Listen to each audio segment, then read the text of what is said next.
something for my godson Elijah and a little girl named Corinne. Man, you coming at me for my music, but you listen to this old stuff. Old stuff? What? You better get up out of here with all that. Pocket's the truth. Well, I got a boyfriend. Yeah, I heard, but it's all good. Really? We've been together our whole lives, so we got time.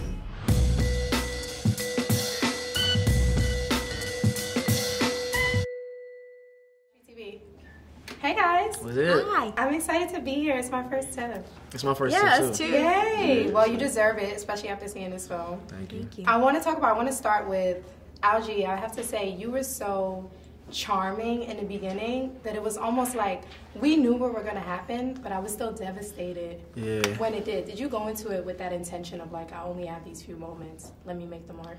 Definitely. I think when I had my initial audition with George, we had already, I sat in that audition room for maybe 30 minutes to an hour, and we were just going back and forth because we were trying in different ways, and one thing we really said is we didn't want to try too hard, let the charm be there, let the people fall in love, establish that chemistry with her, and everything else will play out. And I think his direction on that really took it far, so I'm grateful for George.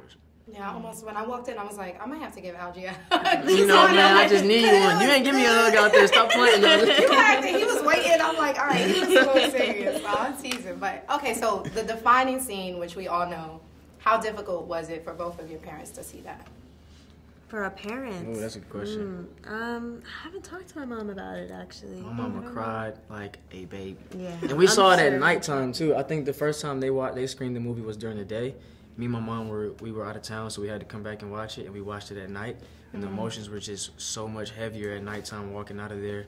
It was just silence, but she was just crying, and it was just like, I don't know, it was just, me and my mom have been through a lot together, so it was just, she was more so, I think, just crying because she was proud and realizing like my purpose and everything, but it was Absolutely. good. Yeah. We are proud. I get those goosebumps every time. What's up? Where you been at? Man, I know you be hanging with all the white kids. Yeah, when you're not around, when you go that to the side. Out of the car. Yo, Star, you okay? Go back where he told you. Khalil, I'm not playing. Go back where... What did you do? Amandla, there's a scene where you asked Chris, have you ever seen a friend die? And that was very personal for me because I was watching and I was like, wow, I have. And it made me realize how our experiences are so different. And I wonder, as actors, do you feel like your experience is different than your white counterparts? In Hollywood or just in life? In life. Oh, yeah, of course. Very different. Yeah, I mean, you know, we're institutionally discriminated against. Absolutely. You know, it's a struggle. You know, even to just be able to get in a space where we have a platform is a huge privilege because it's really challenging to do that. And I think probably where the craziest part to see within our industry is probably to see how accessible and easy it is for our white counterparts to have these opportunities, you know, in comparison. Yeah, we definitely see it firsthand within the industry, and then even outside of the industry.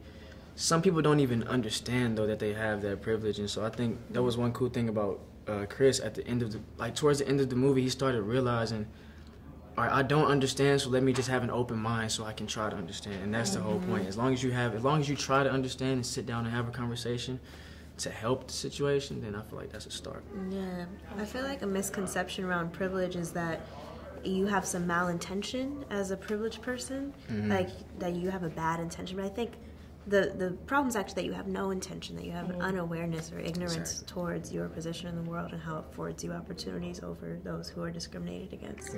Absolutely. Thank you so much, guys. Thank